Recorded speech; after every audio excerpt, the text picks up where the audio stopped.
নওগাঁ জেলার ছেলে আমি, পরশা থানায় বাড়ি।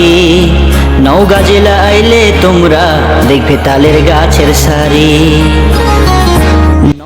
তো দর্শক, যে গানটি আপনারা শুনতে পাচ্ছেন এটি আমার নিজের কণ্ঠে এবং আমার নিজের লেখা একটি গান, নওগাঁ জেলাকে নিয়ে গান। তো গানটি খুব শীঘ্রই আপনাদের সামনে নিয়ে আসছি। তো নওগাঁ জেলার বিভিন্ন জায়গা নিয়ে এই গানটি লেখা। আশা করছি আপনাদের এই গানটি অনেক অনেক ভালো লাগবে এবং আপনাদের মনটি হয়তো ছুঁয়েও যেতে পারে। আমার প্রথম ভিডিও আমি নিজেই এডিট করেছি গানের, এবং অবশ্যই আশা করছি আমার গানটিকে আপনারা বেশি বেশি করে সাপোর্ট করবেন, সবার মাঝে ছড়িয়ে দেবেন। কিছুদিনের ভিতরেই গানটি আপলোড করব। তো অবশ্যই আপনারা সবাই গানটি দেখবেন এবং আমার পাশে থাকবেন। আর গানের শুটিং আমরা হয়তো কাল থেকে শুরু করব। ধন্যবাদ, আসসালামু আলাইকুম। দাম মান্দাই কুসুম মসজিদ নীরব আর শান্ত, ইতিহাসে কথা বলে সময় যেন থামন্ত। মহাদেবপুরের রাজবাড়ি অতীতের ছাপ।